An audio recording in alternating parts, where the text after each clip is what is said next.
शादी की सभी रस्में खत्म होते ही घर का माहौल धीरे धीरे शांत होने लगा, लेकिन खुशियों की चमक अभी भी हर चेहरे पर साफ दिखाई दे रही थी। आर्यवर्धन और अनु की शादी ने पूरे परिवार को एक नई खुशी दी थी। सबको ऐसा लग रहा था जैसे इतने दिनों के संघर्ष और गलतफहमियों के बाद आखिरकार सब कुछ ठीक हो गया है। लेकिन किसी को अंदाजा नहीं था कि खुशियों के इस पल के पीछे एक ऐसा राज छुपा है जो आने वाले दिनों में सब कुछ बदल सकता है। शादी के अगले ही दिन आर्यवर्धन ने अनु को एक सरप्राइज दिया। उसने बताया कि वह दोनों कुछ दिनों के लिए हनीमून पर जा रहे हैं। यह सुनते ही अनु के चेहरे पर खुशी की चमक आ गई। इतने सारे ड्रामे और तनाव के बाद उसे भी कुछ सुकून भरे पल चाहिए थे। परिवार के बाकी लोग भी बहुत खुश थे।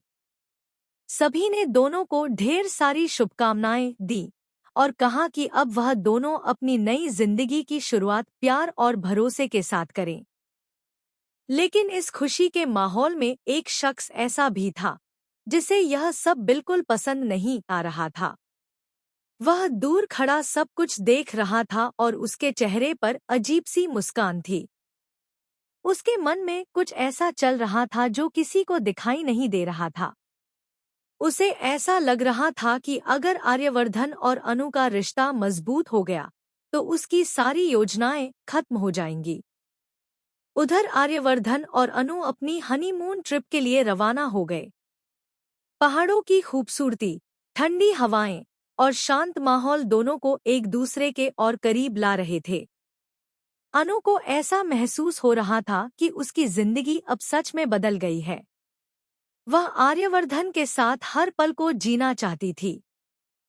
आर्यवर्धन भी अनु का पूरा ख्याल रख रहा था। वह चाहता था कि अनु को अब कभी भी किसी दर्द का सामना न करना पड़े। लेकिन इसी दौरान एक अजीब घटना होने वाली थी। एक रात जब दोनों होटल की बालकनी में बैठे बातें कर रहे थे, तभी आर्यवर्धन के फोन पर एक अनजान नंबर से कॉल आया।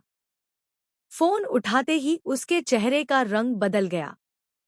वह कुछ सेकंड तक चुप रहा और फिर बिना कुछ बोले कॉल काट दिया। अनु ने जब उससे पूछा कि क्या हुआ, तो आर्यवर्धन ने बात को टाल दिया।